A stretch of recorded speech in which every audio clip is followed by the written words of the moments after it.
wanna keep being things? Let's keep being things. Let's not get away from ourselves. Oh. Apparently not the net on. Yes, I am this.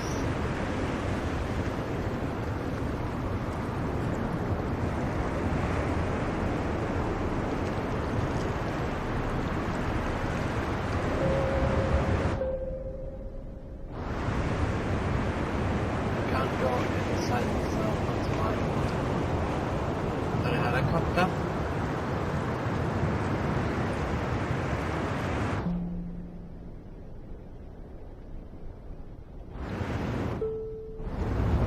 Boat.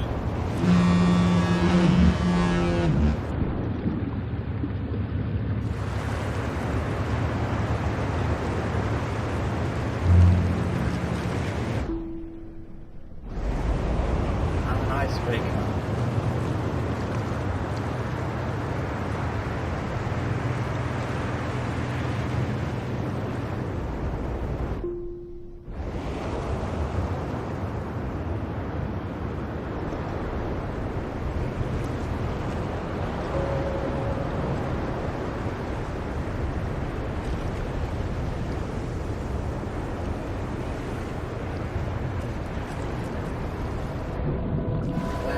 That is what I want to see.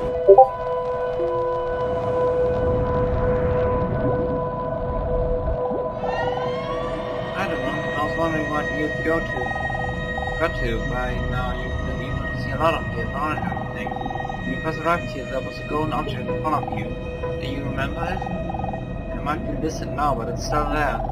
This is a gate made by things who are able to see how you see. Many things entered, but weren't able to come back out, so we kept it locked. I'm going to open it for you, but it's up to you if you want to answer. Good luck and take care.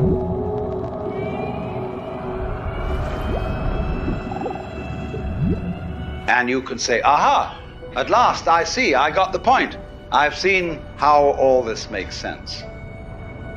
But what this insight depended upon was your overcoming the illusion that space separates things. That is to say, the space, the interval between your body and mine. The interval created by birth at one end and death at the other. And then after somebody's death, then somebody else's birth. These are events with intervals between them. And normally we regard these intervals in time and these intervals in space as having no importance, no function. We tend to see the universe itself as really consisting in all the stars and galaxies. That's what it is. That's what we notice. But the space in which all this happens is sort of written off as something that isn't really there. But what one has to realize is that the space is an essential function of the things in the space. After all, you can't have separate stars unless there is a space around them. Eliminate the space and you will see you couldn't have this phenomenon at all. And vice versa. You couldn't have the space. They wouldn't be there in any sense whatsoever if there weren't the bodies in it. So the bodies in the space and the space are two aspects of a single continuum. They're related together in exactly the same way as a back and a front. And you just don't get one without the other.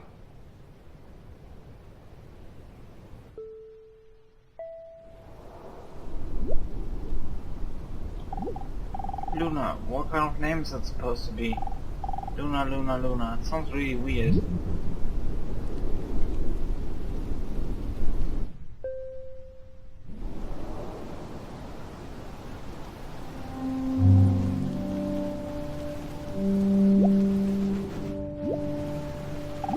I'm gonna make it to the end before you. Watch me.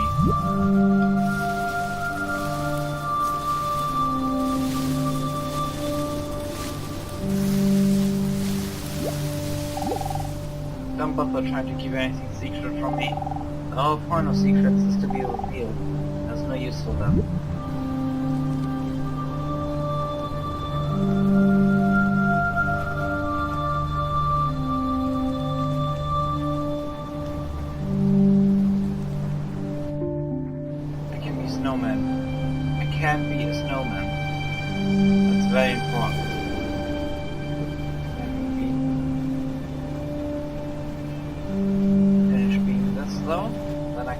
right to be a snowman.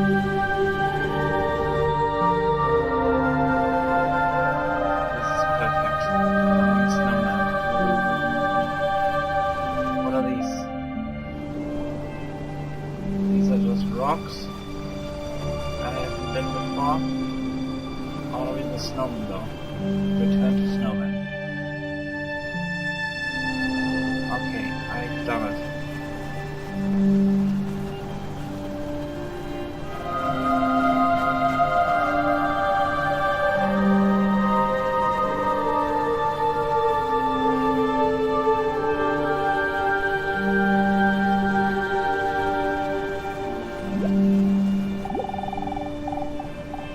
I can't read that at all.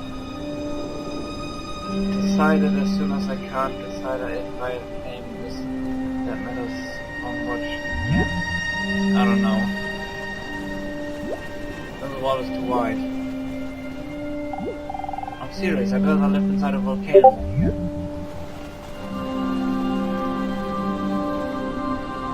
I found tools. Now I feel the space.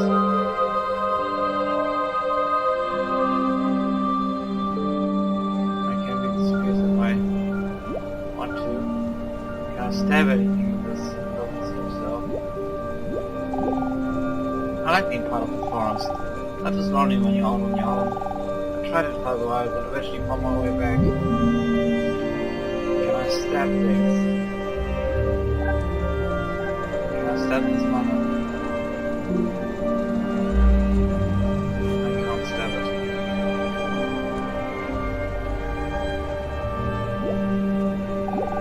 Let me tell you a secret. I don't know how to tell you the time. It's so embarrassing. All I know is, well, goodbye.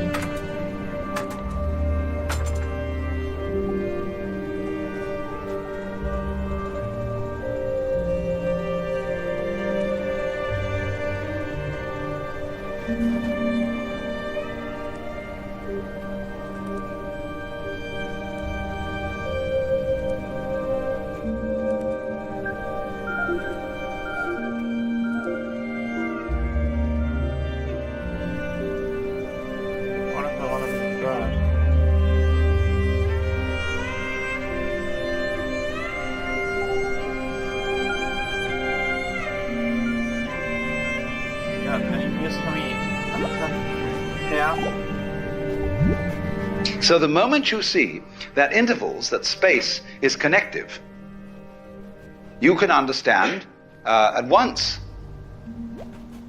how you are not just to be exclusively defined as a flash of consciousness that occurs between two eternal darknesses. That you consider that in the darkness that comes before your birth, there was no you, and in the eternal darkness that follows your death, there is likewise no you. And I'm going to discuss these matters not by appealing to any special spooky knowledge, as if I had been traveling on the higher planes and knew all my previous incarnations and therefore could tell you authoritatively that you are much more than this individuality. I'm going to do it on a basis of complete common sense, that everybody has access to the facts.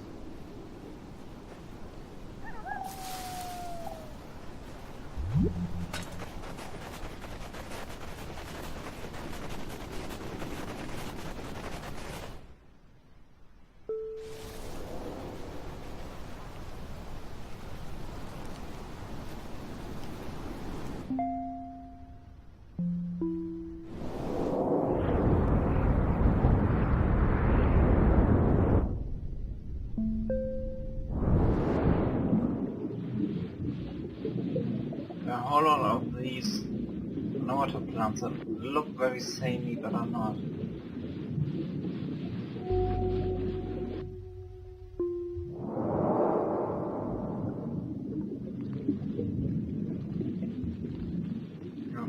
Other crabs that I've encountered before.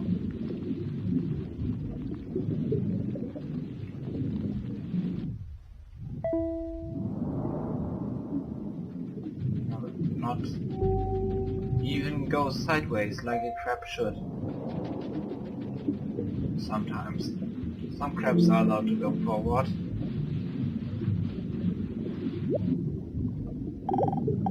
Where did I come from? I have no idea. A bunch of other mosses threw me in the back of the van and left me here.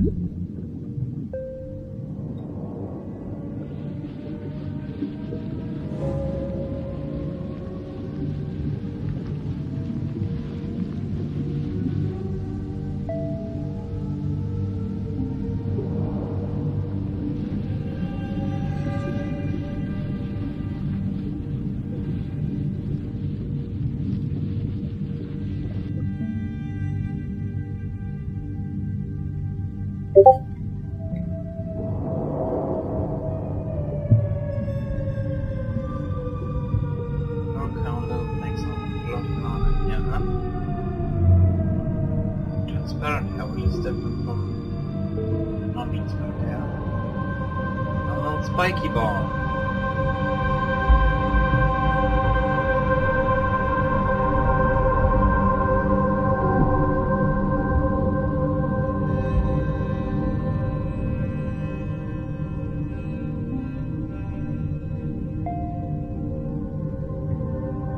That was also some little stuff over here. I want to make this big thing.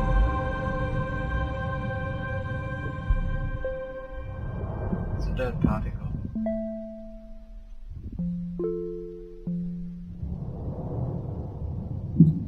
Oh, there's a worm.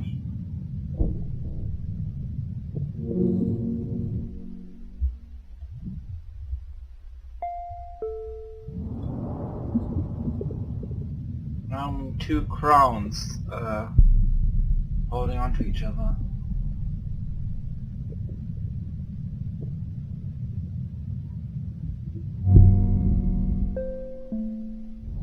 Oh, I'm a telephone cord. No, this is a DNA string.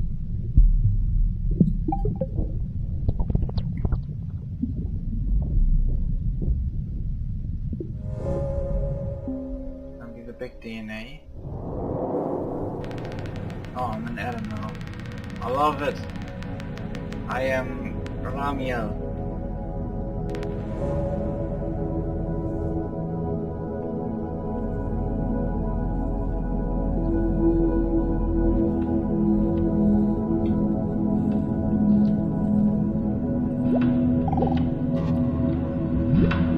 Life is a pattern of immense complexity.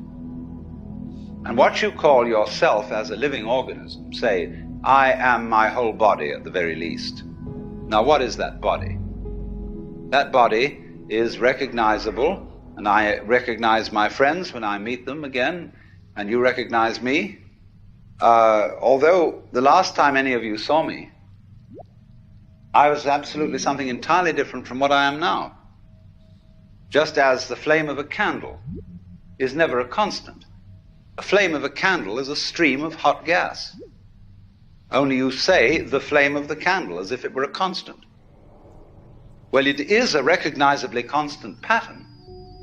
But in exactly the same way, we are all constant patterns.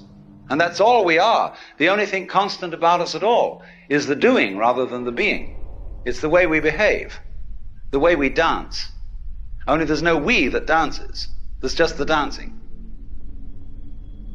There is no thing that whirlpools. There is the whirlpool. And in the same way, each one of us is a very, very delightfully complex undulation of the energy of the whole universe.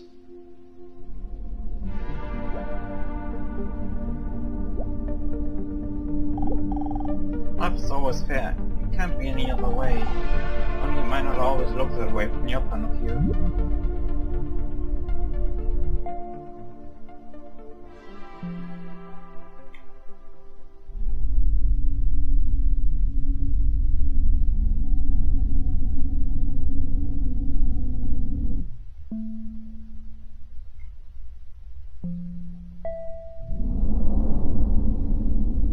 I'm glitter in space.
It's very steampunky.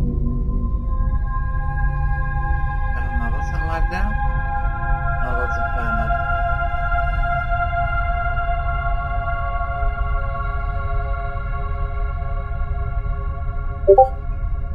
I'm dancing a lot. I should go and dance sometime soon.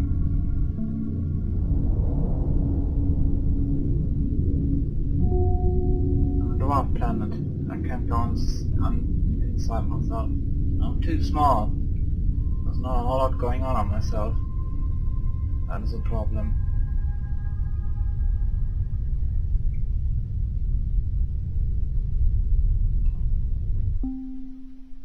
No, I'm done with ice planets. I want to go on a green planet again.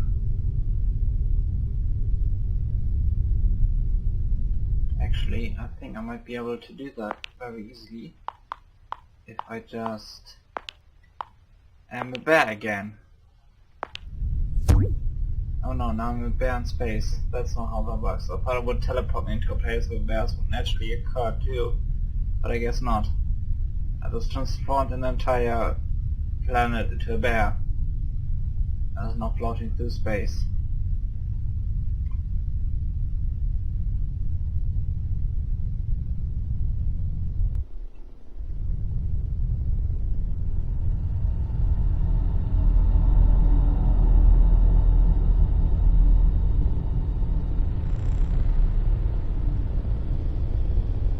I'm catching up to that thing. Going to space takes a long time. I want to go to that thing. Above me or under me?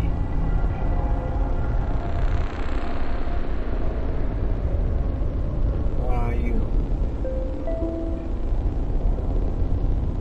You look like just a big piece of ice.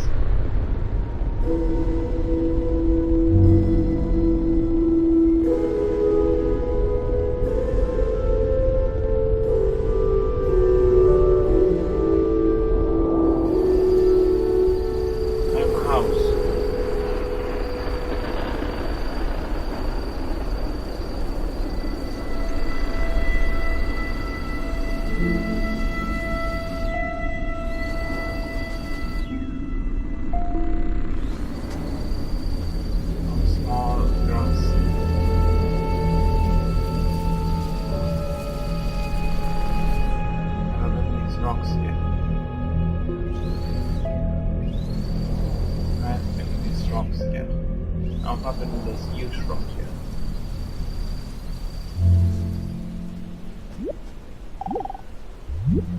Because life is basically a game of hide and seek.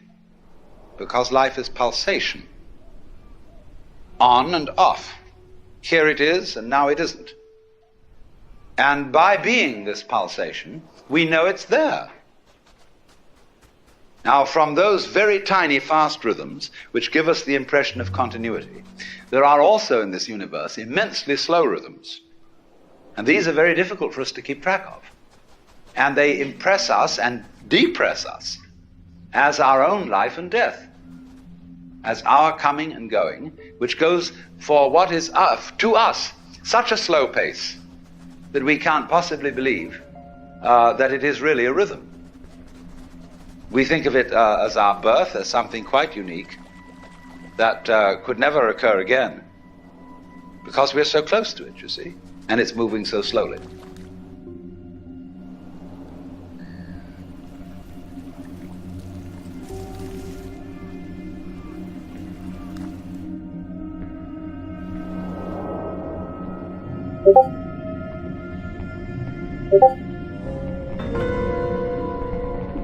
Sea urchin skeleton, that's cool.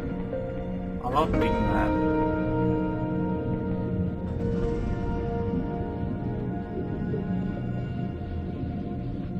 I wanna be this flounder. Oh no, you're not, you're a... What do you call yourself? Shellfish? No.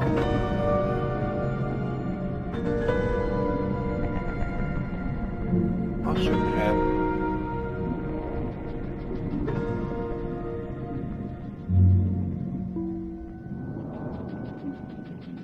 Like a cute fish.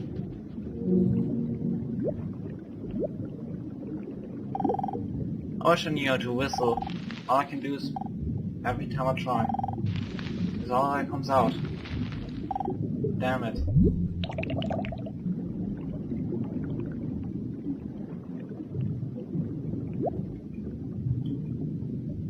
Nope. Call me a diva or whatever, but I can't stand being around air. I won't even touch this stuff.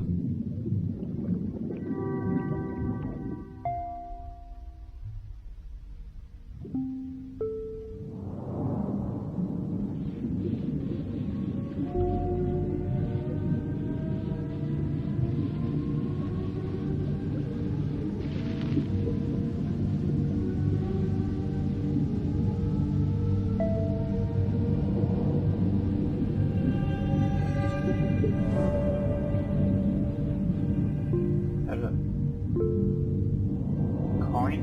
What is this? This looks like a coin. Altcoin.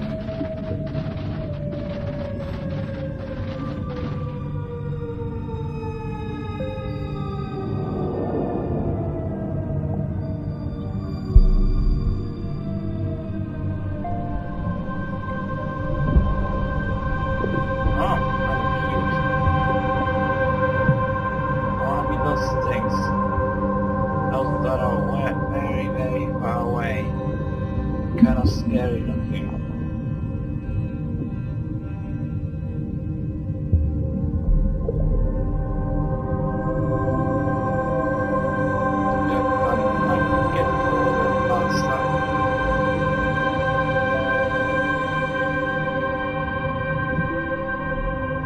Well, friends, I'm now you.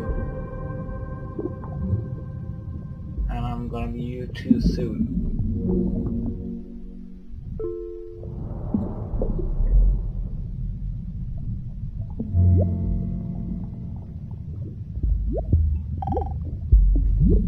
The process of growth, the basic process of biology, is one in which lower orders are always being superseded by higher orders. But the lower order can never figure out, or only very rarely figure out, what the higher order is that's taking over. And may see it as a terrible threat, as total disaster, as the very end, but can never be aware that the principle of growth always has and always will continue. Whereas that's what's going on. But you never know what the next step is going to be, because if you did know, you wouldn't take it, because it would already be past. Do you understand this? That any certainly known future is an event of which we can say, you've had it. And in that sense, it's past. When we play a game, the outcome of the game becomes certain. We at that point cancel the game and begin a new one. Because the whole zest of the thing, and which takes me back to the idea that this whole thing is a hide-and-seek game, is that you don't know what the next order coming up is.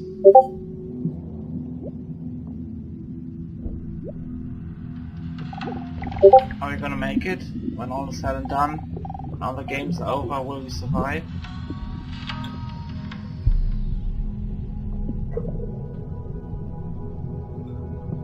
I look a bit like a tiny duck.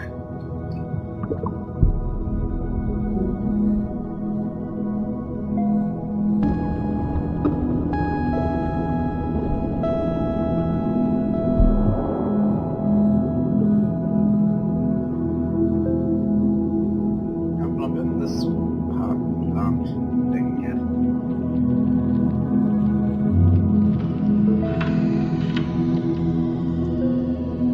How am I gonna find that portal again though?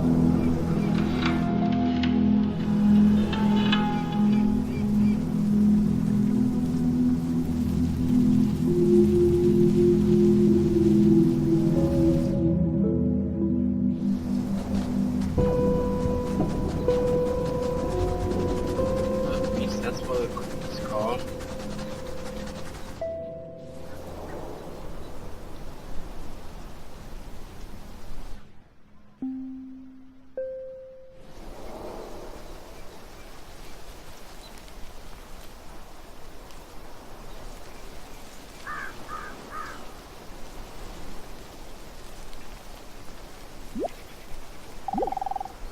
going to be the last of spring sun. I made a deal with someone who guaranteed it.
Oh yes, I'm a wall snake. This is the best way to be a wall.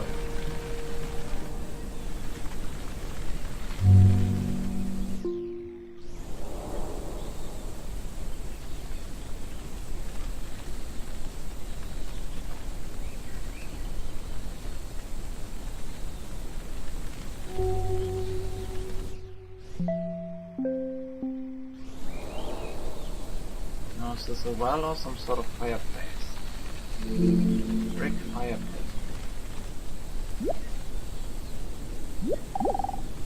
I see it all go by here, each thing passing through year after year. But I prefer to say where I am.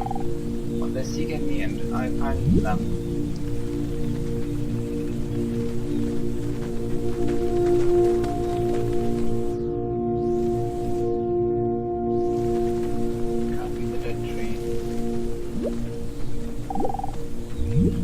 We have this rather myopic way of looking at things. And we screen out from attention anything that is not immediately important to a scanning system based on sensing danger. But quite obviously, you as a complete individual are much more than the scanning system. You are in relationships with the external world that on the whole are incredibly harmonious. The energies of life in the form of temperature, light, air, and food, and so on, are streaming through you all at this moment in the most magnificently harmonious way. When anything is constant, it says, okay, that's safe, it's in the bag, needn't pay attention to that anymore. And therefore we eliminate systematically from our awareness all the gorgeous things that are going on all the time, and instead only become focused on the things, the troublesome things that might happen to upset it. Which is all right, but we make too much of it. We make so much of it that we identify our very selves, I, ego, with the radar, with the troubleshooter. And that's only a tiny fragment of one's total being.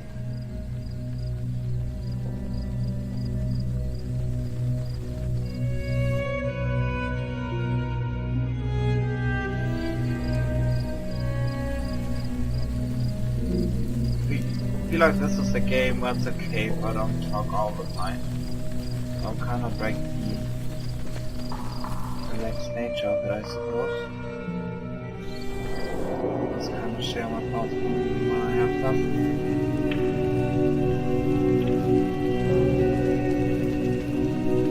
Are you a new caterpillar? Now you are an old one. You're an old frog. Where are you though? Stink bug, probably.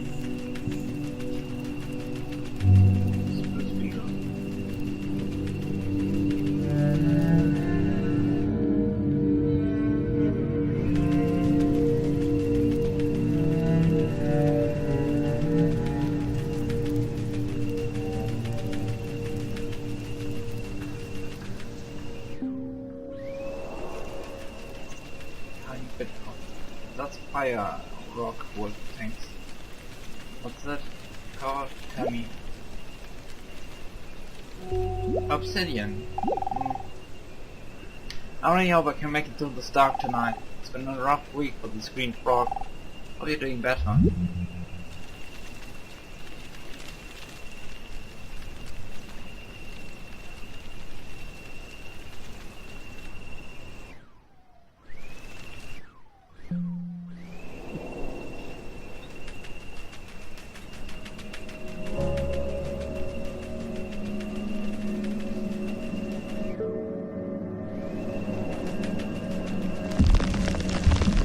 Let's dance.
You very soon realize that your existence is not something that is just the hopeless little creature that's suddenly confronted with a great big external world that goes gah at him, and eats him up.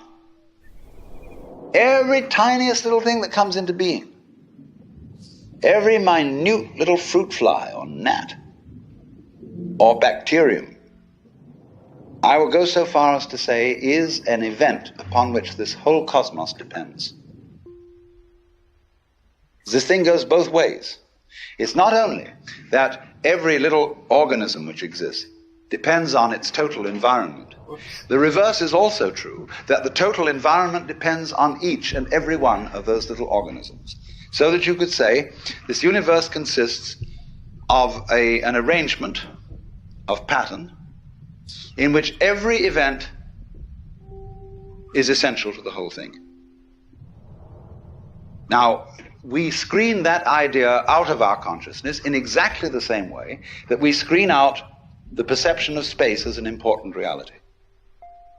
Just as we pay attention to the figure and ignore the background,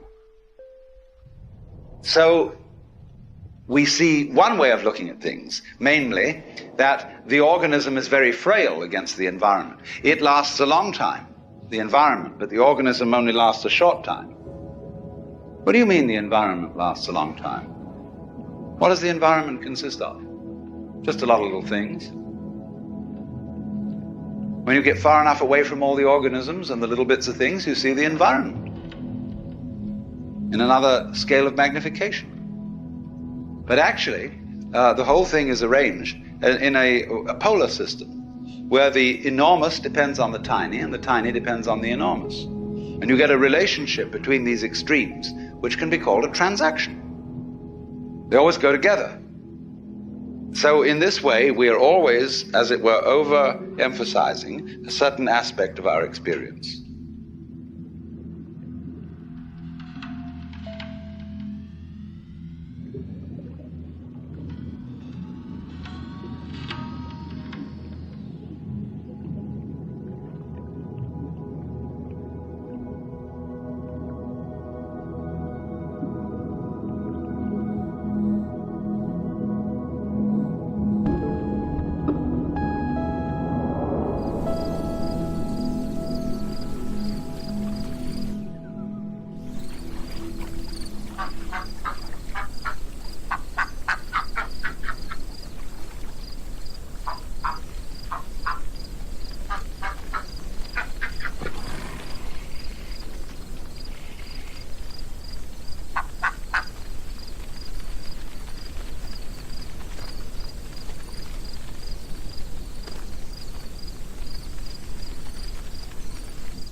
That other goats act in a certain way is not helpful. You want them to do it, otherwise what you wish does not harm would act like goats. Anyway, keep in mind that soon you and I will both be dead, and our names will be forgotten.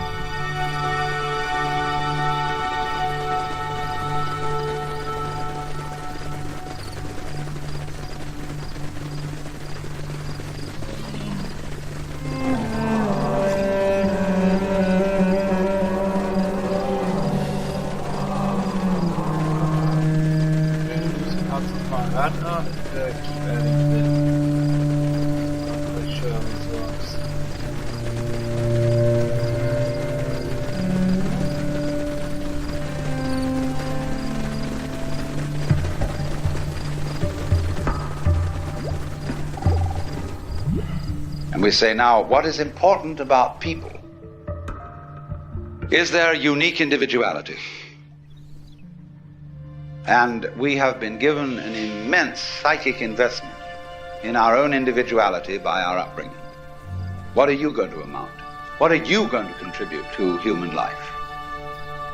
What's your particular destiny going to be? It's a fine idea. But the thing we don't understand is that it won't work, this great idea, without being balanced with its opposite. Just as you can't have the back without the front. So you cannot have the values of a unique personality unless at the same time everybody recognizes that there is another level at which we are not unique at all, but that I am you and you are I. You see, every one of you feels that you're the center of the universe,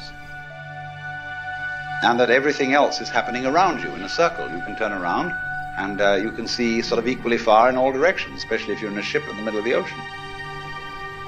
So you're in the middle.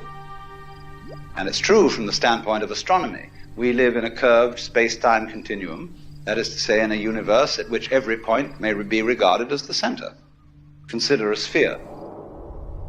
Here's a ball. What point on this ball is the center of its surface? You can see at once that any point can be the center of its surface. So legitimately, all points in the universe are the center.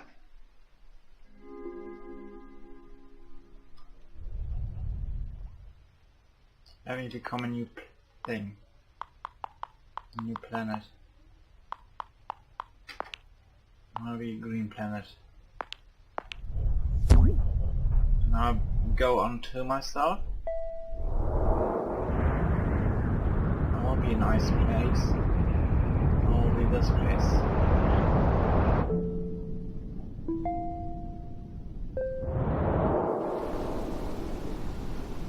What the fuck am I now?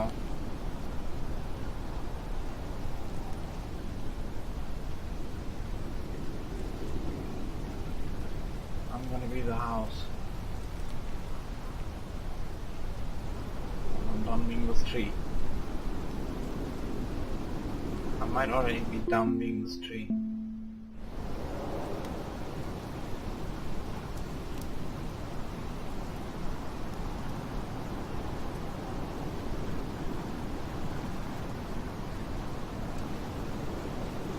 Yes,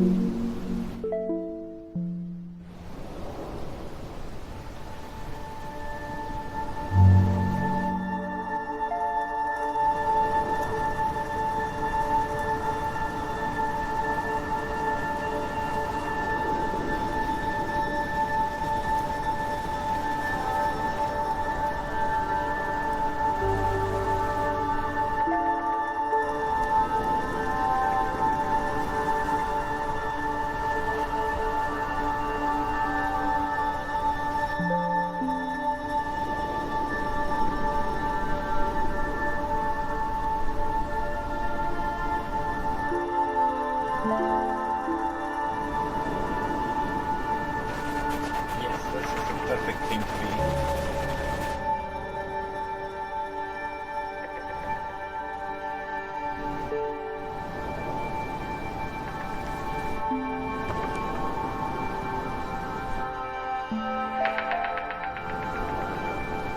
Less could be.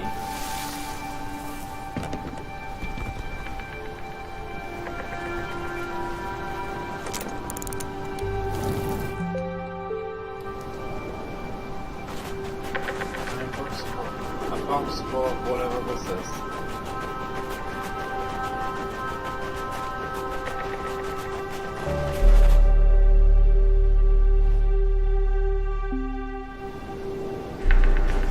Now make it a pillow.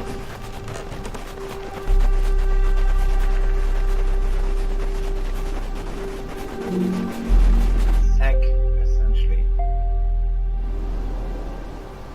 This bucket. Now I'm gonna be the bathtub. I'm being the greatest things ever. I love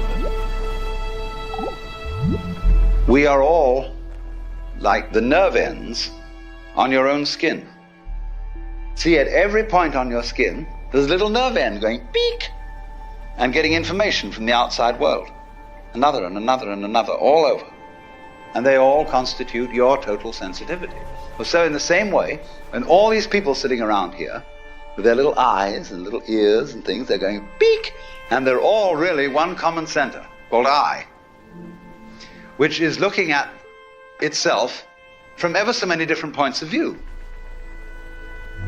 Only, we are so close to it, and we are so absorbed in the different ways each one of them is doing, that we neglect the community underneath. But we don't realize, you see, that just as we know how to do this, we know equally well how to turn the sun into light, how to blue the sky, how to blow the wind, how to wave the ocean, how to digest food, and I might add, to be digested and transformed, but the pattern keeps going, and it's always you. Only you see, you have this marvelous capacity to transform yourself without knowing that you're doing it. Therefore you keep surprising yourself, and therefore you keep on doing it, because if you didn't surprise yourself, you wouldn't go on doing it.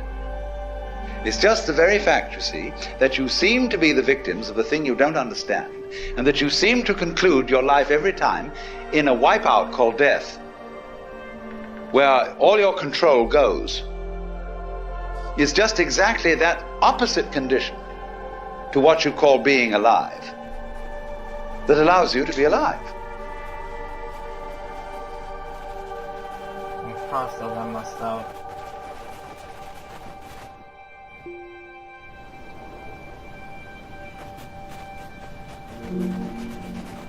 This horse isn't too fast.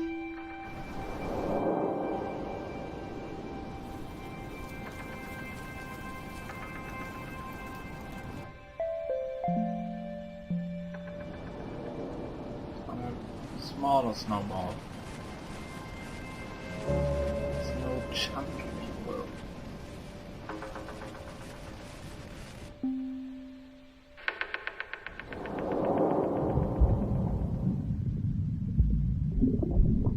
Who are you? You look fucking creepy. What's your deal? Stay with me.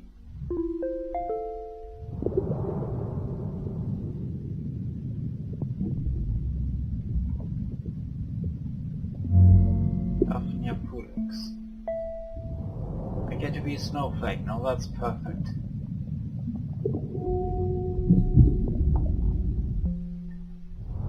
Now I'm a little cable. This is just perfect.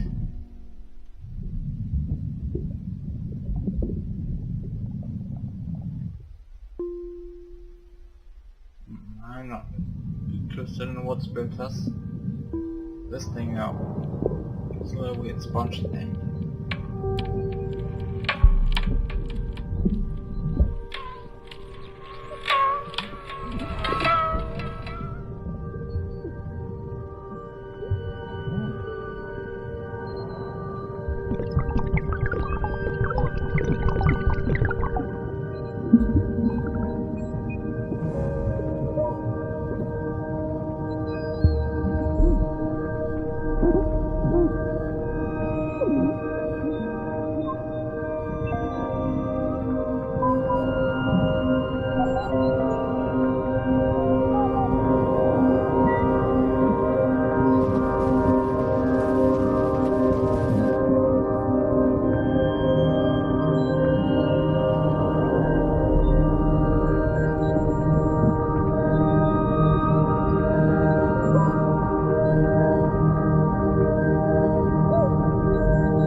One of the first things which everybody should understand is that every creature in the universe that is in any way sensitive and in any manner of speaking conscious regards itself as a human being. That is to say, it knows and is aware of a hierarchy of beings above it and a hierarchy of beings below it. If you take such a tiny creature as a fruit fly, which lives only a few days, it is aware of all sorts of weird little animals and objects and spores floating in the atmosphere which we don't even notice unless we've got a microscope around. And it criticizes them as being inferior animals and all that sort of thing, whereas human beings are things that it doesn't comprehend. They're as much outside its intellect as a quasar is outside ours. And we see these far-off objects floating in the heavens, and we have only the vaguest idea of what they may be. But there is, I think, a fundamental principle that everybody must understand, and that is the principle of relativity. That is to say that wherever you are, and whoever you are, and whatever you are, you're in the middle. That's the game.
Now, I have to be in that exact same grassland I used to be when I started the game out, and will do.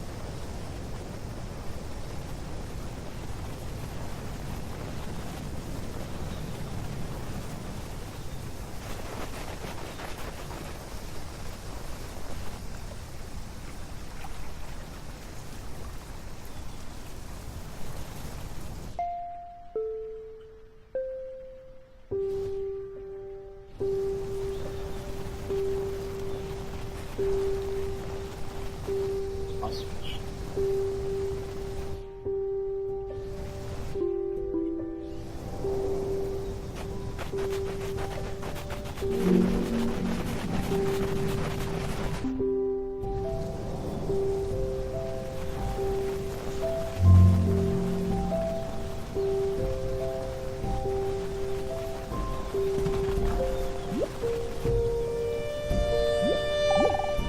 I'm ready to give up thinking. Watch me do it. Here goes. Almost. Nope.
When you stand and you can see a horizon all around you to exactly the same distance, you're in the center of a circle because your senses extend a certain direction in all directions and therefore give you the impression of being in the middle. Now, everything in the world feels like that. And also it has its own kind, which look natural to it. You see spiders and hydras and sea urchins and so on don't look very natural to us. We say, well, I wouldn't want to look like that. But they say when they see us, well, what kind of an awful thing is that? And what a lot of nonsense it does. Because the definition of a person is where you look from. And they, you see, in their situation, feel just as cultured as we can possibly feel. And they have their distinctions and their snobberies, just in the same way that we do. Because you see, they dig all sorts of things that we don't even notice. We think a person is cultured because they play the piano or the violin or they read poetry or they have a big library and they have paintings all around and they have a fancy house and so on. And we say, well, there's a person of culture. And we can see at once that this is really some rather elegant human being. But when you get down into the world of fishes, they have exactly the same thing. Only, instead of depending on collecting a lot of books and things like that, it is the precise way, the very subtle wiggles of a tail, the little tremors of vibration that makes one fish a very superior fish as compared with other fish. And all the other fish look at that one and say, oh my, to be like that, what a genius. To be able to do just that little extra thing, see? Because they're very sensitive. Even airplanes in formation can't begin to do what birds and fish can do in their communal swirling dances that they do.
passive playing.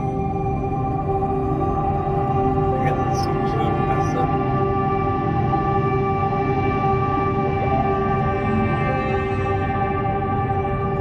Oh, that's a cool version.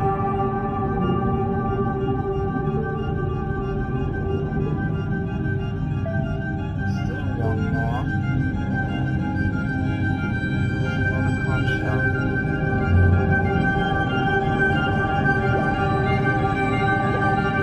Listen, you might not believe me now, but you desperately needed as strong as you did.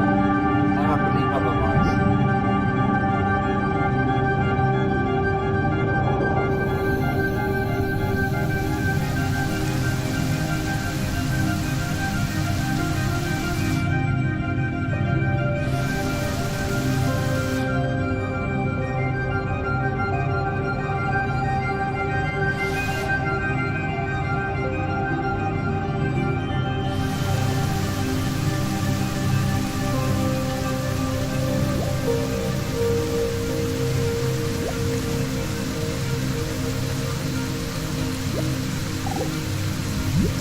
Here is a very strange thing.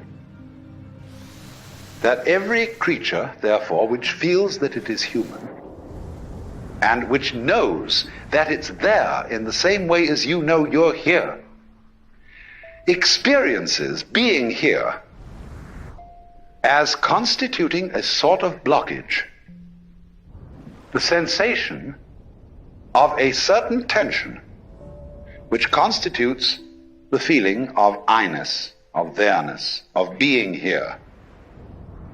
Because after all, every creature is a particular form. Everything is individual. Not only you as a total organism standing here, but all the component cells of your body, each one of them has some sort of a feeling of its own. And it is individual. You can look at a microscope at the right level of magnification, and you can see that thing there with its own little life. And if you examine the stream of your blood, you'll find it full of all kinds of organisms that are having all sorts of conspiracies and games and plots and eating each other and doing these things that like we do. Only we realize that we wouldn't be healthy as a total organism unless there were all these wars and fights and plots and politics going on between the various cells in our blood. But from their point of view, you see, they feel a little bit put out because they're being organized.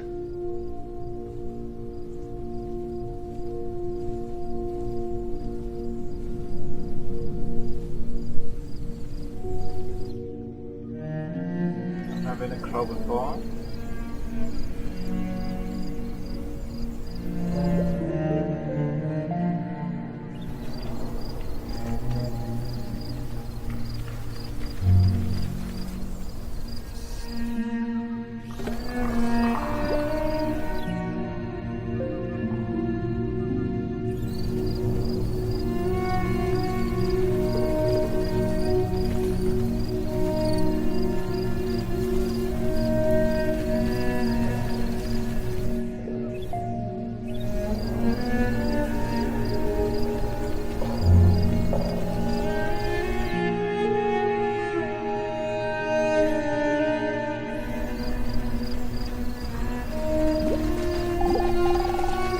I expect nostalgic. I haven't seen my children in a long time.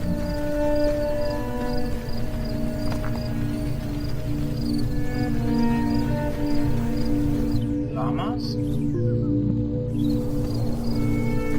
They sure are. I don't get why you guys. Who does that? I guess that's another funny quirk of the llamas. I used to be a llama and sometimes I miss it. And now what I feel like it's like.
cloud.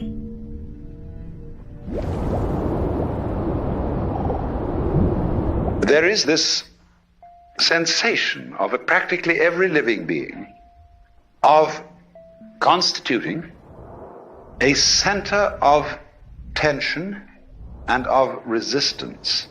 That is to say, of being a little bit blocked, or shall I say, of being in the way, being in one's own way. Imagine the opposite. Let us suppose, for example, that you got up in the morning with a feeling of total transparency. There's no resistance in your organism to the external world. You just float through it.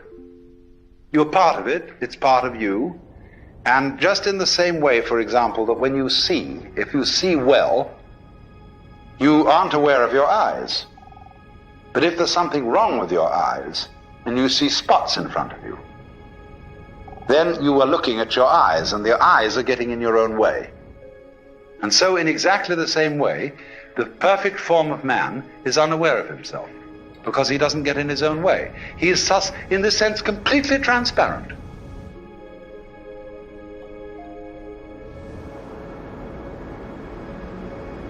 Bunch of fishies again, huh?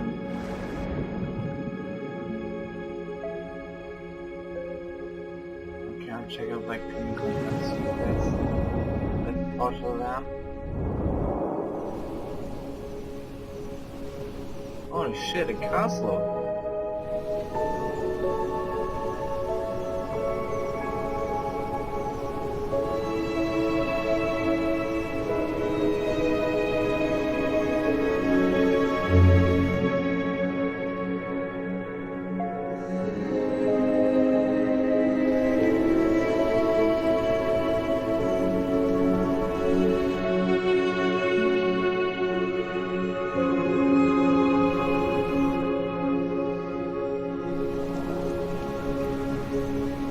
Does really fit the architecture of the other things here.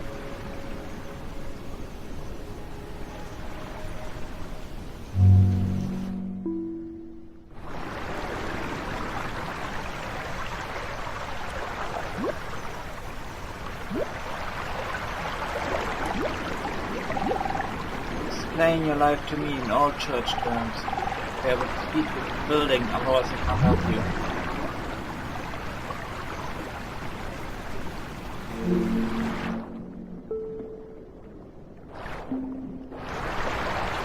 Not be a bridge. Why not be a bridge? To be a bridge where there's completely pointless to be a bridge.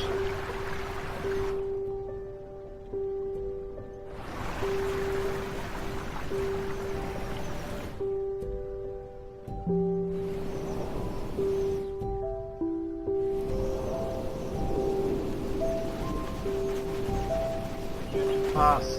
Stop, your cows aren't here. I want to be a cow. Thank you for letting me be a cow.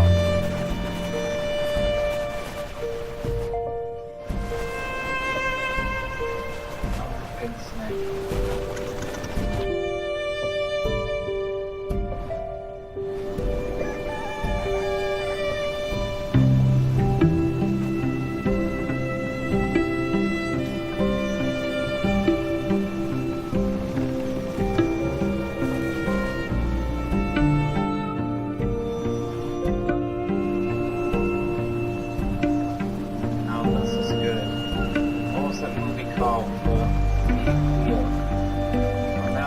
That actually. Yeah, sure, at some point. I don't know if it's good or not.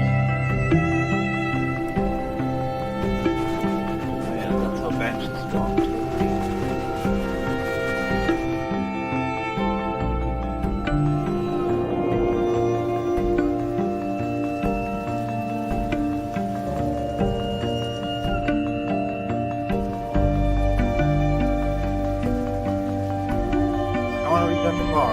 Very desperately.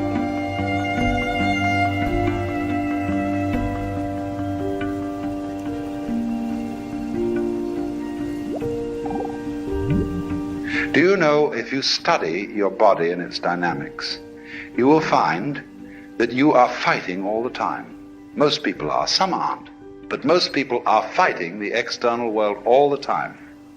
Very many people are afraid that they will fall apart or somehow disintegrate if they don't make efforts to hold themselves together, or else that they will be disintegrated by some outside agency if they're not constantly on the alert like this, all around, you see, to protect themselves. Now, I'm not saying you shouldn't do that, but I'm inviting you to become immensely aware of the fact that if you do that at all, that you do it. And that you have, therefore, this sense of being alone, of being a particular separate form that is unlike any other form on earth. That's just you. And concentrate on that.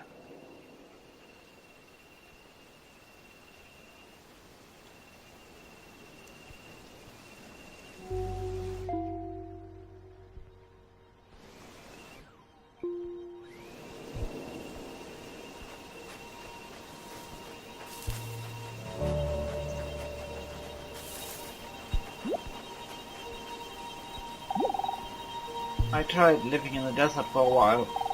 It wasn't for me. I'm glad the wind blew me all the way here.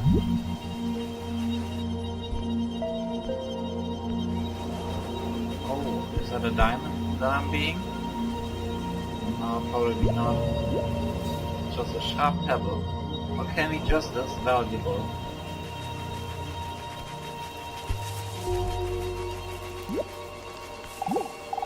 Believe in your own thought. Believe that what is true for you in your heart is true for all ladybots. Learn to listen for and capture that gleam of light within you, rather than looking for it in others.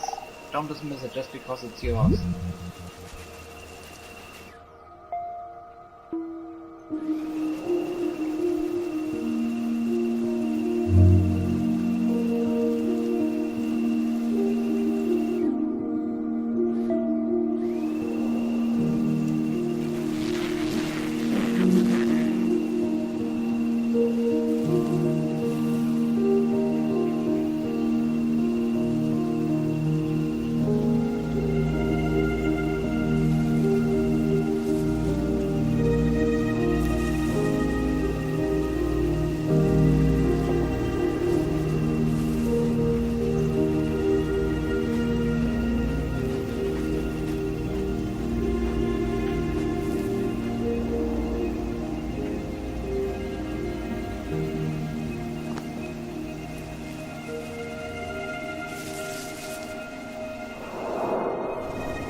I am captured.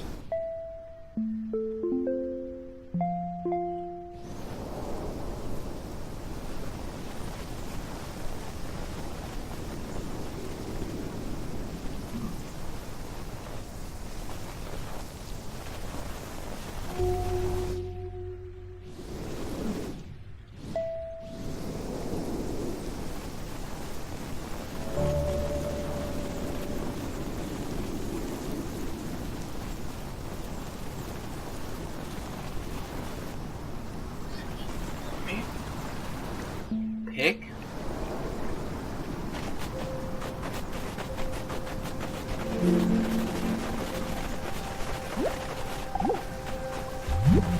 As you focus on that sensation of distinctness, we'll even call this one separateness, the thing to do with all feelings that you don't like is to experience them as deeply as possible. and go into the inmost depths of loneliness, and indeed, let us say, the inmost depths of selfishness. Because you see, the sensation of being you, this curious, lonely center of awkward sensitivity, subject to the most peculiar feelings and pains and anxieties and all that sort of thing, all that is an essential prerequisite for feeling something else. These two experiences go together. So what anyone or any being whatsoever who has a sense of centrality, who has a sense of selfhood, who has a sense of identity, that sense of identity is inseparable from something else going on that is defined as not being me, as not being under my control, and that may jump at any time.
Yes, I am a spaceship. I had a toy of this thing as a kid. It was great. Space is scary but great. Well, that's something.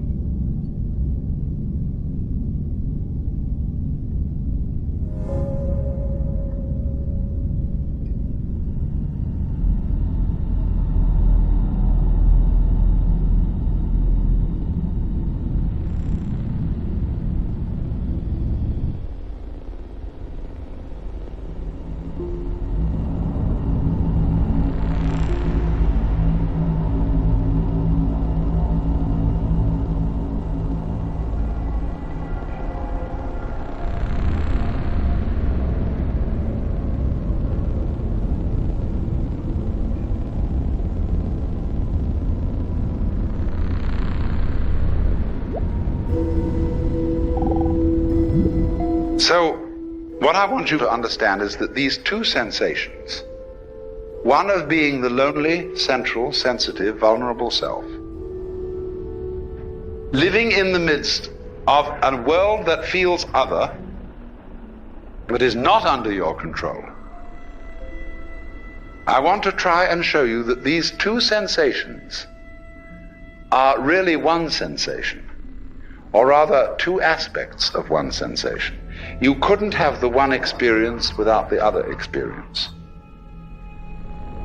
Now, this is a rather good thing to know, because it means that you won't panic if you discover this. People who suffer from chronic anxiety are always in doubt, you see, about this relationship between what I feel as myself and what I feel as something else.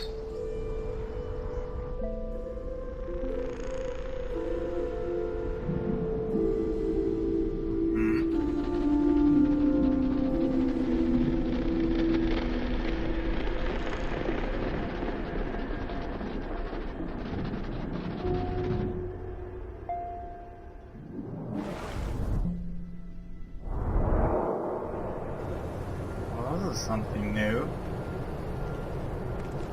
Hello, I'm walking this thing.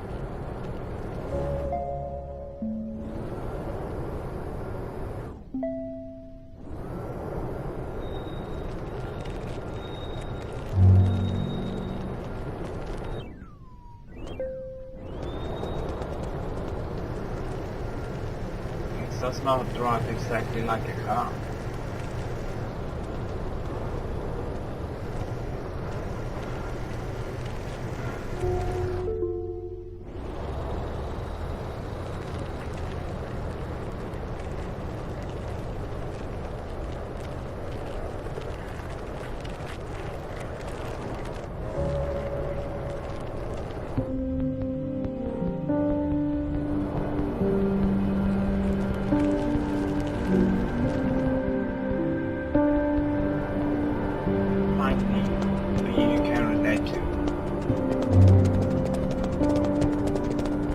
No, that's not really the clock was what I can relate to.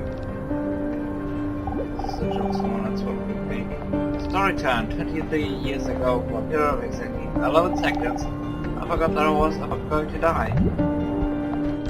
That's cute.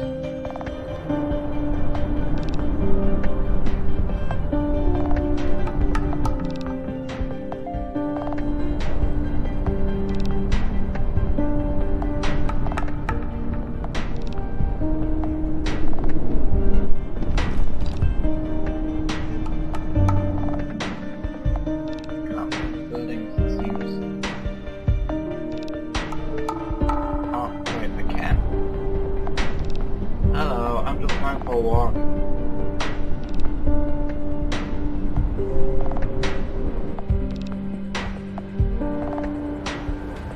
I get you where you want to go.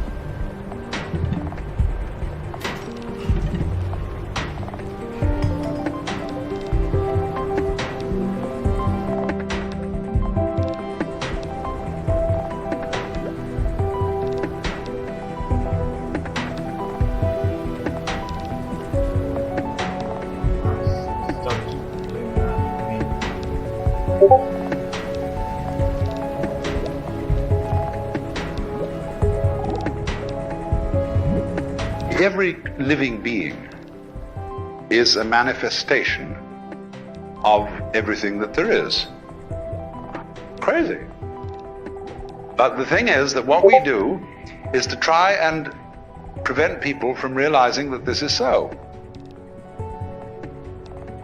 by pointing out to them in the most subtle ways their limitations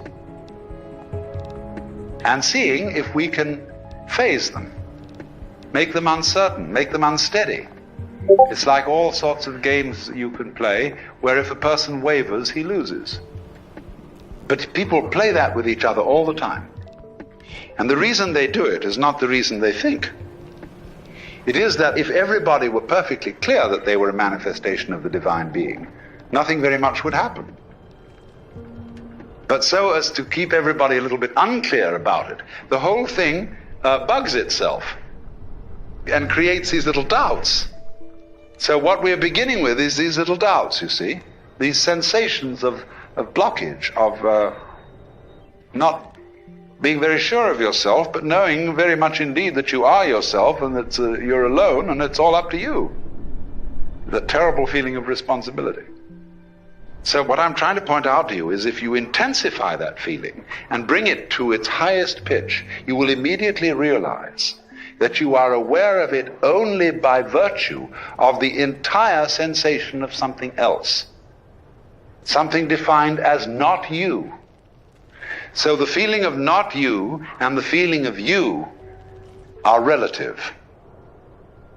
They go together, and you can't have the one without the other. And if you can't have the one without the other, that means there's a secret conspiracy between the two. They are really the same, but pretending to be different. Because the whole idea is if there wasn't a difference, you wouldn't know anything was happening. There'd be just yourself echoing back at you, you see. And you'd feel like a madman in a hall of mirrors, where everything you went was just yourself, you see, in all directions, just you. Well, that's no fun.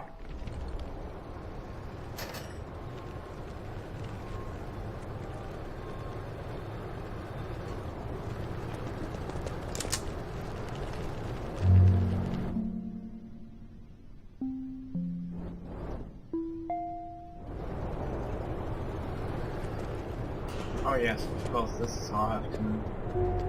I wanna be that, all those things.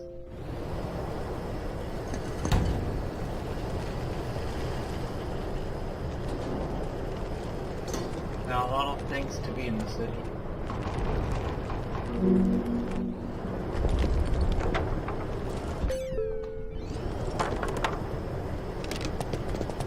What other game could you be just some foot pellet, huh? Not on fucking Smash Brothers, I tell you that.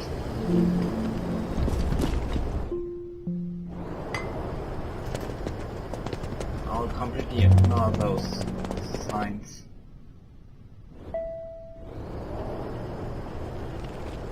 No, we are VLC media player. What else can we be? A hardhead? It's like yes, it's like the shoe Rayman. Except it can also fly now.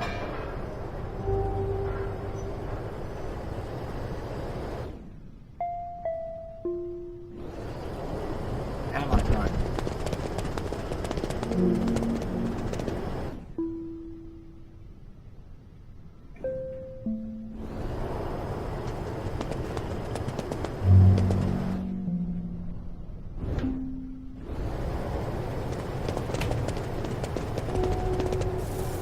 What are you doing in the city, Fox?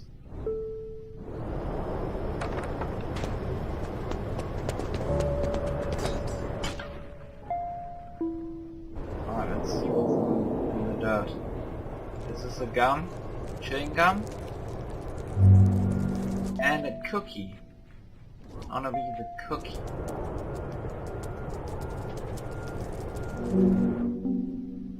And a very small cigarette butt. I can go deeper if I wanted to. Or with the battery. Oh no, it's a flashlight actually.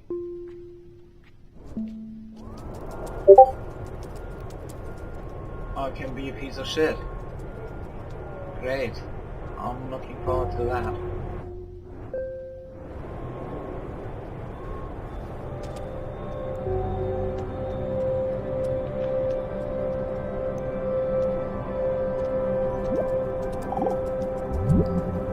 You may think that I'm speaking in favor of some kind of schizoid, pluralistic universe. No, the whole point is this, that difference and every kind of variety of differentiation is the way through which unity is discovered. And the fact that men and women, for example, as a primordial kind of difference, never can really understand each other. Are you sure about that? Is tremendously exciting. because that's a way by which something happens. If it makes a difference, then it's there. If it doesn't make a difference, it doesn't matter. And what doesn't matter doesn't exist, because it has no matter.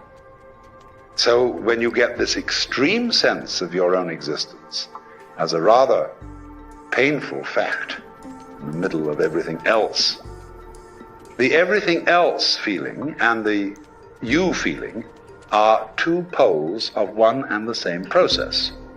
So that the real you is what lies between these poles and includes both of them.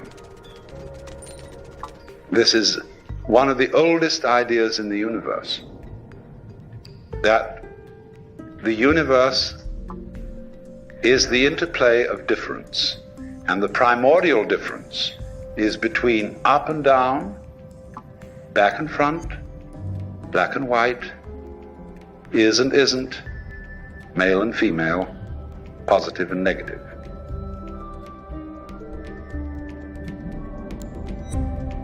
Yeah, that one was a bit of bullshit science.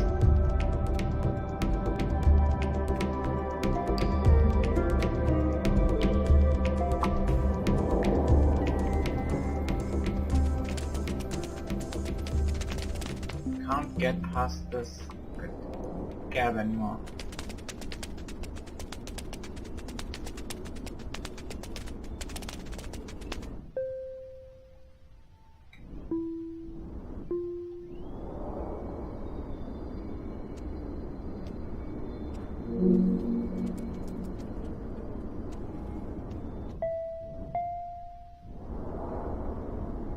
Jelly babies.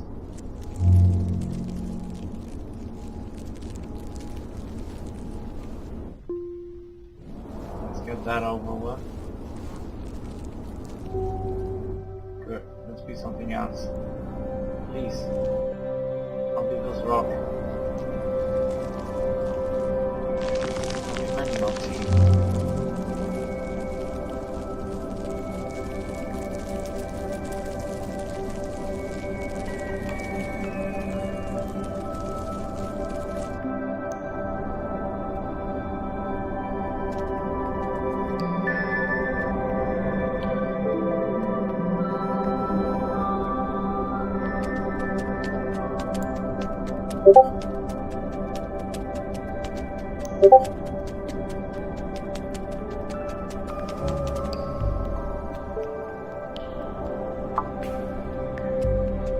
Maybe cooked and severed from my body by some.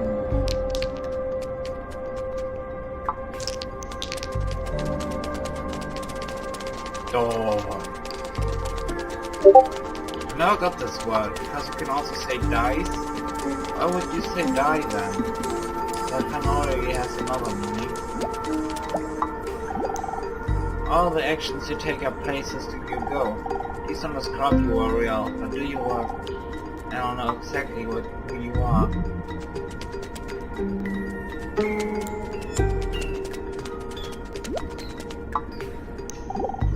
Everything loves themselves above all others. This is just the way of things.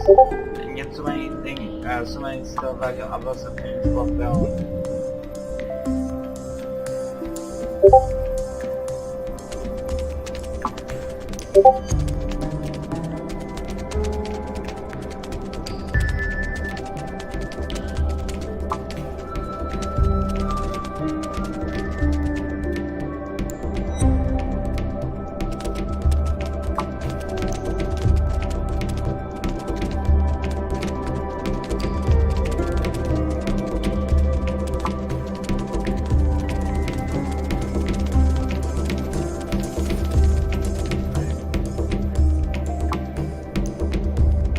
Not me, cockroach. Cannot get out of here. You got it.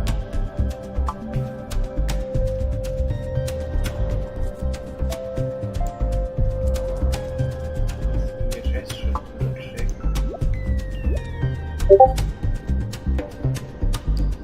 Why can't you move anymore?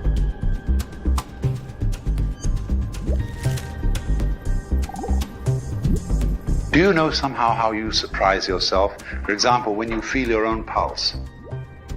and you suddenly feel this life going on in you, which you're not willing. You say you have the belly rumbles, and you didn't intend to have the belly rumbles, and suddenly it happened. Is this something you're doing? Or is it merely something that's happening to you, as if it was raining and the rain was happening to you? Consider breathing. Are you breathing, or is it breathing you? Well, you can feel it either way. You can decide to breathe and feel that you're breathing in just the same way that you walk when you want to. On the other hand, when you forget about breathing altogether, it still goes on. And so it seems to be something that happens to you. Which is it? What enables you to make a decision? When you decide, do you first decide to decide? Or do you just decide? Now, how do you do that? Nobody knows, you see?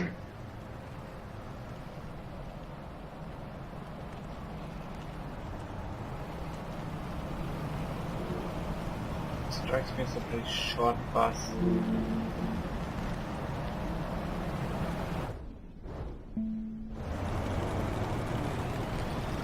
Vroom, vroom. Probably been a bus stop at some point. I want to be the gayest tractor ever.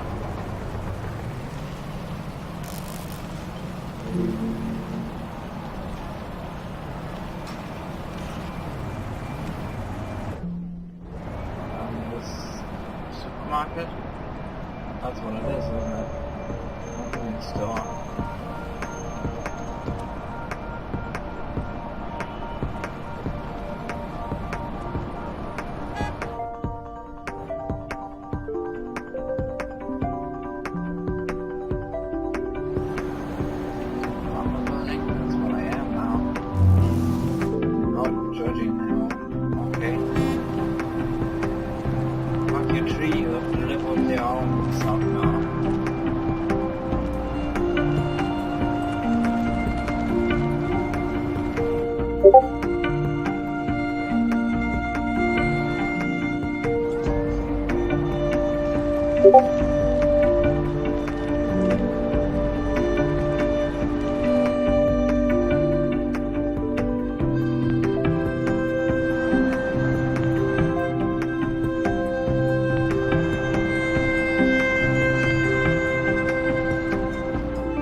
you are. Gold class.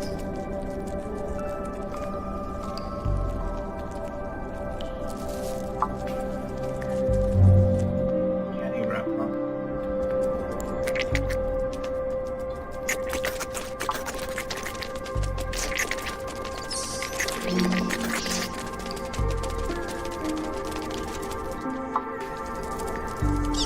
Also candy wrapper.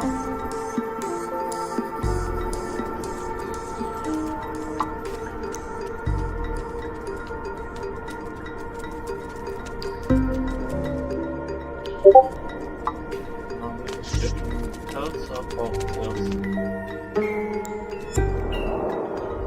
Whoopsie.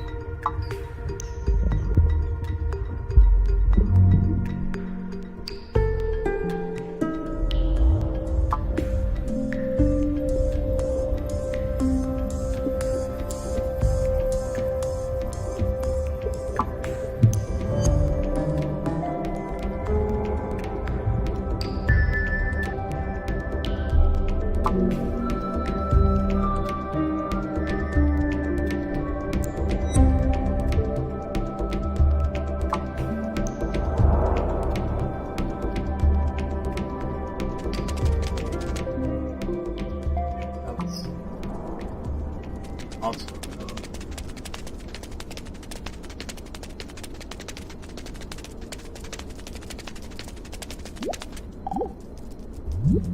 That's a funny thing then. We can experience ourselves through and through as something that just happens. We look at it this way. If you feel your body, your skin, the solidity of you, and regard what marvelous eyes you have, which are the power which generate light and color out of all these electrical quanta in the external world. And these ears, these beautiful shells that you wear on the side of your head, with their little spiral bones, the cochlea inside, you know, all that. It's marvelous. But you don't feel responsible for this. You don't know how it's made, if it is made. But it's you. That's what you are. That extraordinary pattern.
Get out of that goddamn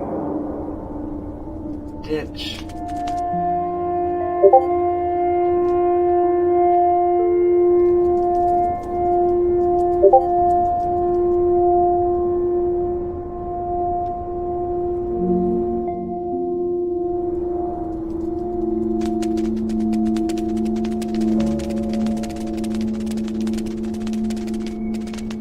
Out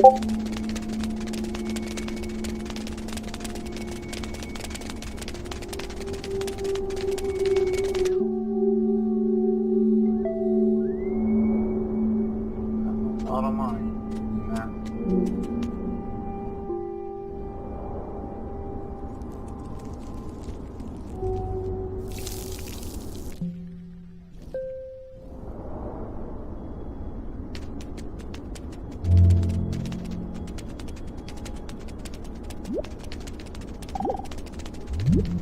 The extraordinary thing is, you see, that this is you. This extraordinary, marvelous arabesque of tubes and bones and cartilage and myriads of interconnecting electronics and nervous systems and everything wonderful. But you can feel it, all of it, as if it was just happening to you. But if you want to feel it that way, then you've got to go the whole way, and you've got to feel that your decisions just happen to you. And that the thing that you call yourself, to which things happen, is just something that happens. You don't know how you manage to be an ego, how you happen to be conscious. That just happened too. So happenings happen to a happening. When you get that way, that's a very interesting road to run. But you can try the other way. You can extend it and say, now look here. If I really am my eyes, although I don't understand them, I mean, that is to say, I can't describe it in words. This is me. It's an extraordinary thing, but it is. But I don't understand how it happens. But then, you see, that's the whole point. If you will accept the idea that you are your own eyes, and your own heart, and your own ears with that wonderful spiral cochlea inside, and all these amazing gadgets here. You're all that. Now, therefore, by a little extension of the imagination, you can very well see that if all those subtleties inside you feel other than your conscious ego, but nevertheless are one with it, the same argument will go for all the other things going on around you. The sun shining, the stars twinkling, the wind blowing, and the great ocean restlessly pounding against these cliffs. That's you too. You don't control it, of course, because there has to be something about you you don't control, or you wouldn't be you. Because to understand the principle of relativity is there's no self without other.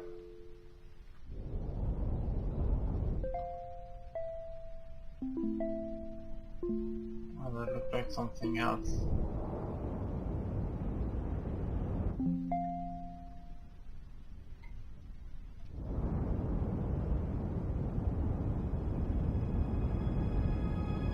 Weird how many things are on the wall, right? Stop getting away. Books. I will not be you.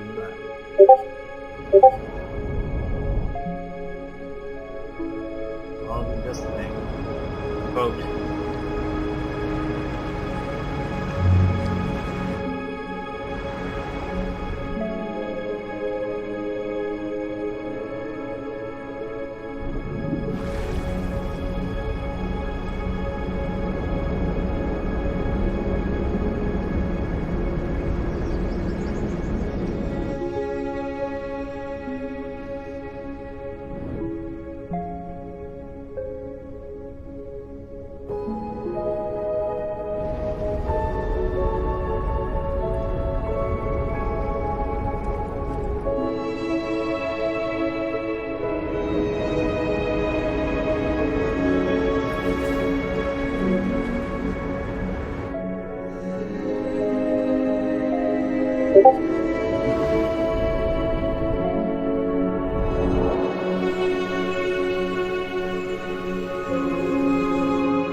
hay bales, I love them.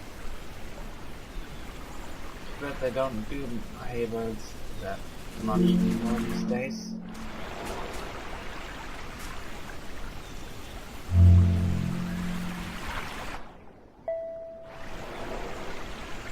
Tiny cat. Yes.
You have to regard yourself as a cloud, because you see, clouds never make mistakes. Did you ever see a cloud that was misshapen? No, they always do the right thing. Now, so as a matter of fact do we, because we are natural beings just like clouds and waves. Only we have complicated games which cause us to doubt ourselves. But if you will treat yourself for a while as a cloud or wave and realize that you can't make a mistake, whatever you do, because even if you do something that seems to be totally disastrous, it'll all come out in the wash somehow or other. Then, through this capacity, you will develop a kind of confidence, and through confidence you will be able to trust your own intuition. Only the thing that you have to be careful about, and many people fall into trouble here, is that when they take the attitude that I can't possibly make a mistake, they overdo it, which shows that they don't really believe it. So a lot of people come on, so you put on the weirdest, filthiest clothes, and you go and steal things and all kinds of things like that. That's overdoing it. That shows that you haven't learned. You're overcompensating. Because before you were told to do this, do that, and the other, and watch and be self-conscious and nervous and so on. And so you just go to the other extreme. But this is the middle way of knowing it has nothing to do with your decision to do this or not. Whether you decide that you can't make a mistake or whether you don't decide it, it's true anyway. That you are like cloud and water. And through that realization, without overcompensating in the other direction, you will come to the point where you begin to be on good terms with your own being and to be able to trust your own brain.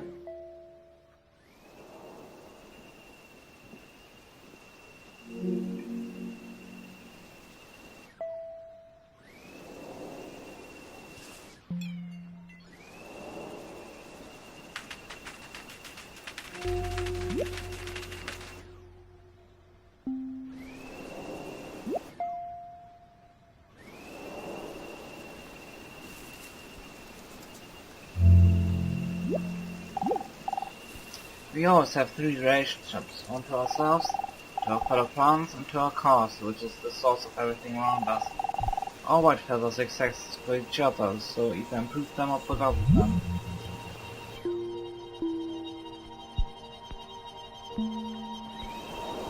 Is that a strawberry plant?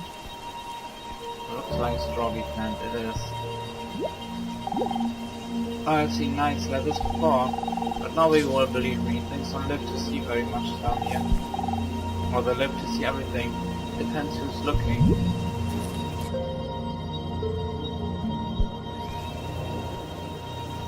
It's a holy flower even, huh? No, it's fleet. Okay.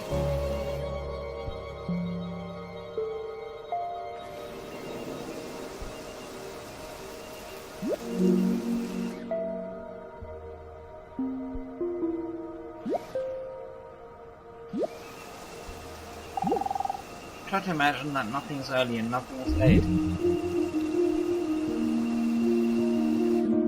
that case, it is not too early nor too late to end this part. So, goodbye, see you next time.